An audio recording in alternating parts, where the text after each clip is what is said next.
So let's hear your story then. Okay.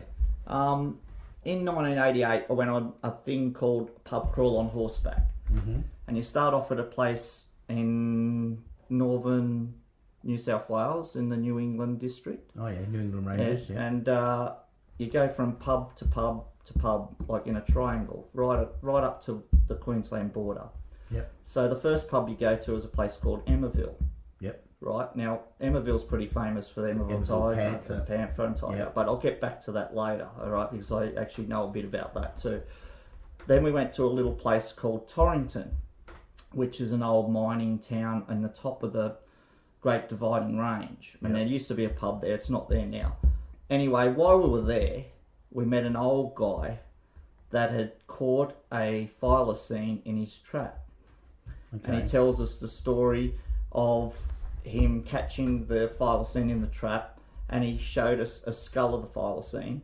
And in 1988, like, we're pretty skeptical sort of people, and we just thought he was like, you know, a crazy old man or something like that, and like we didn't take much notice of it. He said he kept the pelt of it, but because he hadn't pegged it, it fell apart. Mm-hmm. Like, you know, when they stretch the pelts. Yep. And the other thing too is he told us a story that he told, it mightn't have been national parks in those days or whoever it was. He told a ranger about it, and they kind of sort of wiped it off as like, maybe it was like, you know, something different, or they didn't care. They didn't care, in other words, and that's why he got to keep the skull. So he had the skull, and he showed us, and he showed us how it was different to a dog's skull. Okay. And he was an old man, so he was talking. He caught that in the probably 50s or 60s, maybe earlier. I'm not sure. Yeah. So anyway, that played on my mind a bit. So then I ended up reading the book of the guy who, I didn't read the book. I got it online, and typed in Thylacine, Steve Langley, pub crawl on horseback, right? And it comes up to that page. And the guy's name was Arthur Davies. Okay. So, and it talks about him catching it in a trap, and that's possibly about it. But that was in that time. And as I said, in those days, like, you know, you didn't have the internet, you didn't have anything, and there was no recorded things. So it was all hearsay. It was like, only 2 years after it was declared extinct. Too. Exactly. Yeah. And it was just strange that, like, he told us this story, and as I said, we were on a pub crawl on horseback, so we were drinking a lot at each pub, and it was a story that we got told in the pub. So it was kind of sort of, but he actually had the skull. Yeah, but he had the skull. So you got to see the skull? We saw the skull, yes. It was very similar to that up there. Right there. Yeah, right.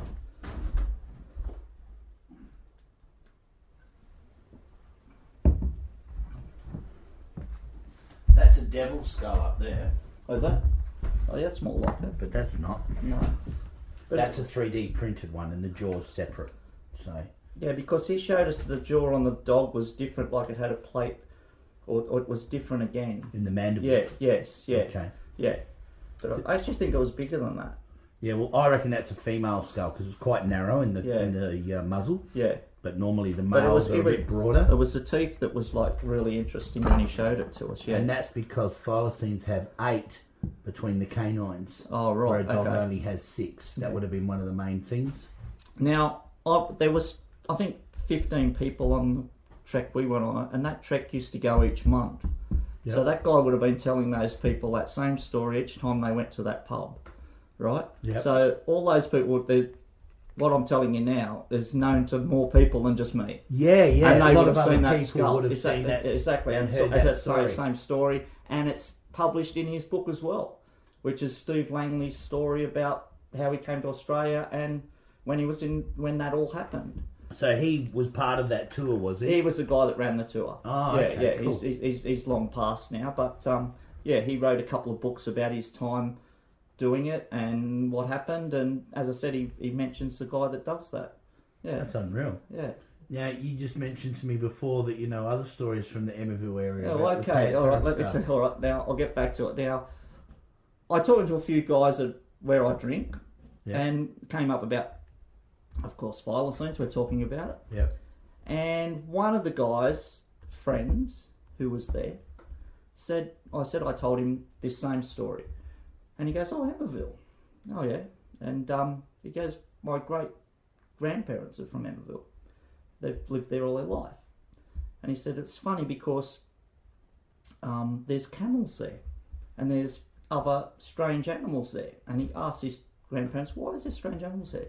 He goes, because in the old days, in the 1900s, right, or maybe beforehand, they used to be travelling circuses that used to travel around from country town to country town and always had a habit of either going broke at Emmaville and having to sell the animals off to people, right? Or they couldn't get their horse and carts up past the Great Dividing Range there. To get further to another suburb. So they'd either have to head back or get rid of some of the animals that they had to get to the next town, right? So that was just what I heard, but I'm not sure if it's anything about the panther there. But I went online and I looked at, there used to be travelling circuses with lots of Australian unique animals, right, that used to travel around, and Thylacines used to be one of the ones that were always in those menageries. Display. Yeah. There was that, and white-cocked kangaroos and stuff like that. Yep. Now, he said there's white kangaroos up there as well. So that means, like, maybe they let a lot of different animals go in that one area that they couldn't cart any further. Yeah. Right? And then, anyway, but more to the conversation too. Once I'd said that, and Rob, my friend's actually called you about his sighting, but he was in the bush and saw something, or he didn't know what he saw. Another person goes, I was driving back from Agnes Waters the other week and I saw something in a paddock, and I don't know, it wasn't a dog and it wasn't a cat. I don't know what it was. So there was another sighting, and that was only recently as well. Okay. So I'd probably get him in touch with you, but they might want to not talk about it. You know what people are like. Yeah, when people don't know exactly what they've seen, close up, and they don't know what they've seen, it's hard to comprehend what to say. So anyway, have you had a sighting of your own? Not really, but I saw I saw something walk into the bush once, and I can't really understand what it was because it had a straight tail, and I didn't see any more of it. Okay. So I couldn't understand what it was, and that was all. And every time I look at the tail of a thylacine, I said, no, I don't know if it was that, and I'm not 100% sure. Okay. So that's as far as I get with thylacine. So, but I just wanted to tell that story about the pub crawl on horseback. Yeah, and Emmaville, and also what happened at Torrington when the old guy brought the skull out. Yeah. How far from Emmaville is Torrington? Oh, it's up on the thing. It's probably 40 k's. Oh, so it's a day's ride. Yeah, trotting up. Yeah, but it's all uphill. So yeah, and it's a lovely. I don't know. The town's still there. And then when I've got online, I've looked up for thylacine sightings, Torrington. Now there's another little town called Stanton, which is on there where it's a deer farm. Glen Innes up that way? Yeah, Glen Innes. I've been up through there last year. Yeah, okay. Or the year before. Online, there's someone that mentioned Stanton and had a deer farm there, and he swears that there was thylacines in a valley there. Yep. And then there was another sighting at Torrington in a national park on the top there, a recreational park. So there's a good chance that they may be in that area as well. Yeah. So the Great Dividing Range has literally, well, I won't say thousands, but there is thousands of sightings on the mainland. But the Great Dividing Range is an artery and a corridor for animals of all sorts to get from point A to point B. Exactly. There are still today reports of Thylacine sightings. Yeah, right. The marsupial lion. Yeah. But if you ask a paleontologist, they'll tell you that they've been extinct for 10,000 years. But zoologists in the 1920s, Lesouff and Burrell, that published the very first book of a catalogue of Australian native animals, dedicated 3 pages to the Queensland tiger, which was not a thylacine. Okay. And it was a marsupial. Yeah. And it lived in trees, and it was ferocious, and it scared the crap out of everyone. Yeah. Now they'd seen this thing, and they'd examined a pelt from when someone had shot one. Yep. They'd collected its footprints and cast them, and drawn them. Yep. But they've been extinct for 10,000 years. Yeah. So the problem I find with investigations into large predatory mammal sightings in Australia is paleontologists are conducting the narrative instead of zoologists. Because paleontologists, they don't know nothing about what's above the ground. They only know what's under it. And we're not seeing things that are under the ground running around. The things that are above the ground are what's running around.